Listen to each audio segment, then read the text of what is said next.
Indur mirror Telugu news channel చూస్తున్న ప్రేక్షకులకి స్వాగతం. నేను మీ మాధురి. శ్రీ వాసిష్ఠ సంచార శత సత్సంగ్ మహోత్సవ సంబరాలు, సాధు సమ్మేళన చతుర్థి మహాసభలు, శ్రీమద్ భగవద్గీత వేదాంత జ్ఞాన యజ్ఞం డిచ్పల్లి ఎస్ఎల్జీ గార్డెన్లో ఫిబ్రవరి 5వ తేదీ ప్రారంభించారు. డిచ్పల్లి మండల కేంద్రంలో గన్పూర్ డిచ్పల్లి రైల్వే స్టేషన్లో భక్తుల కోలాటమాడి భోజనాలు నిర్వహించి స్వాగతం పలికారు. మహిళలు మంగళహారతులతో శోభయాత్రలో పాల్గొని సత్సంగంలో పాల్గొని భక్తులకు స్వాగతం పలికారు. ఫిబ్రవరి 5, 6, 7వ తేదీల్లో నిజామాబాద్ జిల్లా డిచ్పల్లి మండల కేంద్రంలో గల ఎస్ఎల్జీ ఫంక్షన్ హాల్లో వశిష్ఠ సంచార సత్సంగం నిర్వహిస్తున్నారు. తెలంగాణ, ఆంధ్రప్రదేశ్ మరియు మహారాష్ట్రాల నుండి వివిధ మఠాలకు, పీఠాలకు చెందిన సాధు పొంగవులు, పీఠాధిపతులు హాజరు కానున్నట్లు తెలిపారు. భక్తులు అధిక సంఖ్యలో హాజరై గీతా ప్రవచనం, యజ్ఞ కార్యక్రమంలో పాలు పంచుకొని జ్ఞాన మార్గంలో పయనించాలని కోరుతూ ఈ కార్యక్రమం కార్యనిర్వహణ కార్యదర్శి చౌకిరాములు కోరారు. శ్రీ వశిష్ఠ సంచార శత సత్సంగ మహోత్సవ సంబరాలు డిచ్పల్లి మండల కేంద్రంలోని ఎస్ఎల్జీ ఫంక్షన్ హాల్లో సాధు సమ్మేళన చతుర్థ మహాసభలు మరియు శ్రీమద్ భగవద్గీత జ్ఞాన యజ్ఞం సోమవారం నుంచి బుధవారం వరకు నిర్వహించబడతాయని నిర్వాహకులు తెలిపారు. సోమవారం రోజు శ్రీకృష్ణుని విగ్రహానికి పూలమాలలు వేసి జ్యోతి ప్రజ్వలన చేసి వేద పఠనం నిర్వహించి గీత జ్ఞాన యజ్ఞాన్ని ప్రారంభించారు. ఈ కార్యక్రమానికి కార్యనిర్వాహక అధ్యక్షులు శ్రీ శ్రీ శ్రీ సచ్చిదానంద గిరిస్వామి శారద మఠం తడపాకల్ గోదావరి నదీ తీరం నిజామాబాద్ జిల్లా ఆశ్రమం పీఠాధిపతి భగవద్గీత జ్ఞానయోగం గురించి ప్రవచనం చేశారు. ఈ లోకంలో అన్నిటికంటే గొప్పదైనది సత్సంగమే అన్నారు. దైవ విచారణ చేసేటప్పుడు గురు వాక్కుతో శిష్యుడు వృద్ధి చెందుతాడని, గురువు లేకుండా ఏ శిష్యుడు జ్ఞాన విచారణలో వైరాగ్యంలో ముందుకు సాగడని అన్నారు. గురువు అనేది పదము చాలా ఇష్టమైందని అన్నారు. భగవద్గీత పఠనం వల్ల భక్తి జ్ఞాన యోగంలో ఉన్నత శిఖరాలు సాధించవచ్చు. గురు పరంపరం ద్వారా అది సాధ్యమని అన్నారు. ఈ కార్యక్రమంలో వివిధ మఠాలకు చెందిన పీఠాధిపతులు, సాధువులు, భక్తులు హాజరైనారు.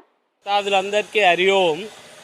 శ్రీ శ్రీ శ్రీ వశిష్ఠ సంచార సత్సంగము 100వ మాసం సందర్భంగా శ్రీమద్ భగవద్గీతపై సాధు సమ్మేళనాన్ని ఏర్పాటు చేసినాము. ఈ సాధు సమ్మేళనానికి ఆంధ్ర, తెలంగాణ నుండి మా సాధు మహాత్ములు అందరూ విచ్చేయిస్తున్నారు. దాని సందర్భంగా నేడు 5వ తేదీ ఫిబ్రవరి 2020 రోజున కర్మయోగం మీదను, రేపు 6వ తేదీ నాడు భక్తి యోగం మీద, 7వ తేదీ నాడు జ్ఞానయోగం మీద స్వామీజీ వారు విశేషంగా ప్రవచనం చేస్తారు. కాబట్టి భక్తాదులందరికీ ఆహ్వానమే.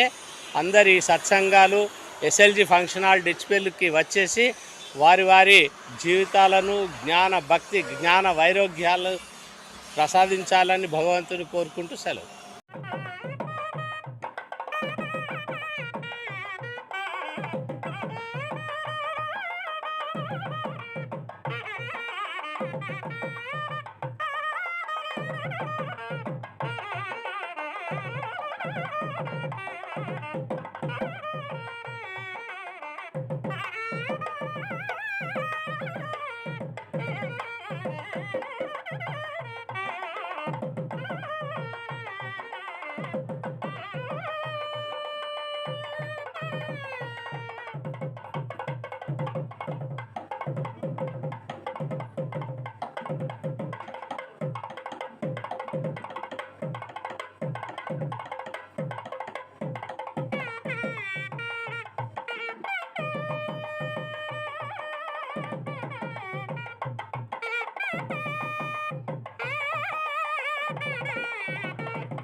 క్షరం అనేదానికి అక్షరం అపోజిట్ పదం.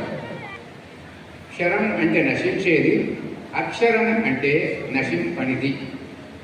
ఈ నశించేదంతా కూడా నశింపని దాని ఆధారముతో దానితోనే ఇది మనుగడ సాగిస్తుంది. ఈ ప్రపంచం అంతా కూడా, సకల జీవకోట్లన్నీ కూడా. కానీ మనం ప్రపంచం గురించే తెలుసుకుంటున్నాం, ప్రపంచ విషయాల చింతననే చేస్తూ ఉన్నాం, ప్రపంచాన్ని అనుభవించుకుంటూ శాంతి కావాలని పరితపిస్తున్నాం. ఇది మన తప్పుడు ఆలోచన. వేదాంతం ఏం చెబుతుంది అనంటే, బ్రహ్మను అక్షరం అన్నది, కిం తద్బ్రహ్మ అని మొదట్లోనే అర్జునుడు అడిగితే అక్షరం బ్రహ్మ అని శ్రీకృష్ణ భగవానుడు చెప్పిండు. బ్రహ్మం అంటే ఏమిటి అని అర్జునుడు అడిగిన ప్రశ్నకు శ్రీకృష్ణుడు బ్రహ్మము అంటే అక్షరమైనది, అది క్షరము కానిది అని చెప్పాడు. అయితే మనము మరి ఈ క్షరమైనటువంటి ఈ నశించే జగత్తు గురించి కానీ, ఈ నశించే పదార్థాలు గురించి కానీ, మరి నశించే మన దేహాల గురించి కానీ మార్పు చెందినా అవి మరి నశించినా కూడా మనం ఎప్పుడైతే దుఃఖం కలత ఉండకుండా, దుఃఖం అనుభవించకుండా ఉంటామో అప్పుడే మనం అక్షర పరబ్రహ్మ తత్వాన్ని తెలుసుకున్న దానికి నిదర్శనం. తెలుసుకున్నట్లయితే అప్పుడు ఏకం